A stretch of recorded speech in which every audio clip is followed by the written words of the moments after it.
বন্ধুরা, আজ আমি কালবাউশ মাছের কালিয়া করব। মাছটা আবার কেটে নেব।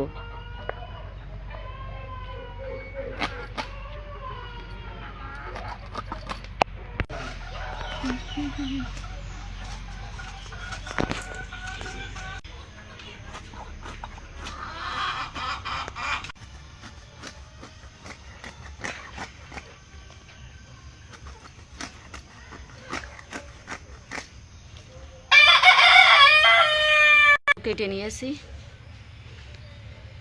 মাছগুলো কেটে নিয়েছি, এবার ধুয়ে নেব।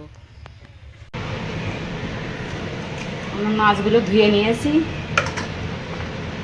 এবার লবণ হলুদ দিয়ে দেবো মাছে।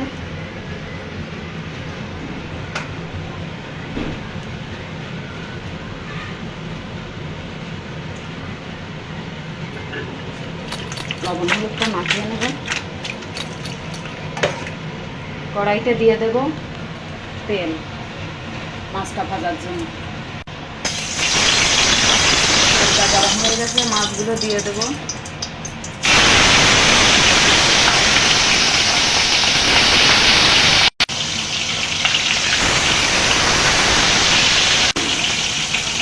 মাছগুলো ভেজে নিয়েছি, উল্টো পাল্টে তুলে নেব। ভাজা হয়ে গেছে।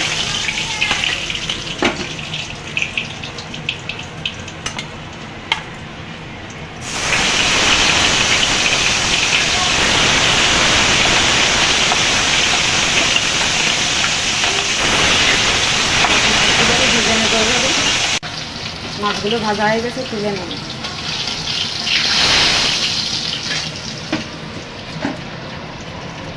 তেল রয়েছে, আর একটু তেল দেবো আমি।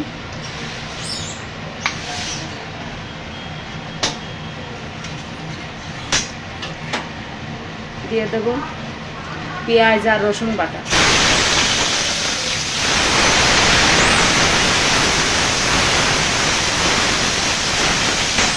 দিয়ে দেবো টমেটো কুচি। এটা একটু ভালো করে ভেজে নেব। একটু অল্প একটু ভেজে নিয়েছি, এবার দিয়ে দেবো আদা বাটা। আদা, রসুন, পেঁয়াজ আর টমেটোটা ভালো করে ভেজে নিয়েছি, এবার দিয়ে দেবো ঝালের গুঁড়ো, ধনের গুঁড়ো আর জিরের গুঁড়ো। একটা কষিয়ে নেব একটু ভালো করে। মশলাটা ভালো করে কষিয়ে নিয়েছি, এবার দিয়ে দেবো পরিমাণ মতো জল।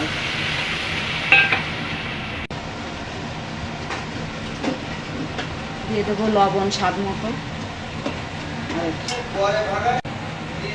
দিয়ে দেবো হলুদ গুঁড়ো।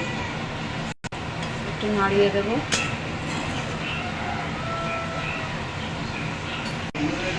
এবার ঝোলের মধ্যে দিয়ে দেবো ভেজে রাখা কালবাউশ মাছ।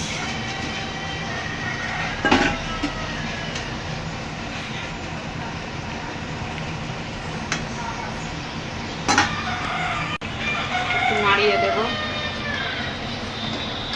আস্তে আস্তে, বেশি নাড়ালে মাছটা ভেঙে দেবে। এবার এই গরম মশলা বেটে নিয়েছি, এটা আমি এবার দিয়ে দেবো।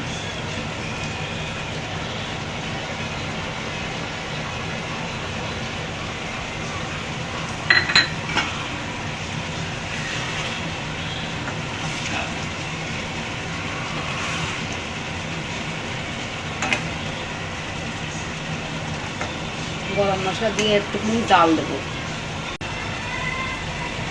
আমার কালবাউশ মাছের কালিয়া রান্না হয়ে গেছে, এবার আমি এটা নামিয়ে দেবো।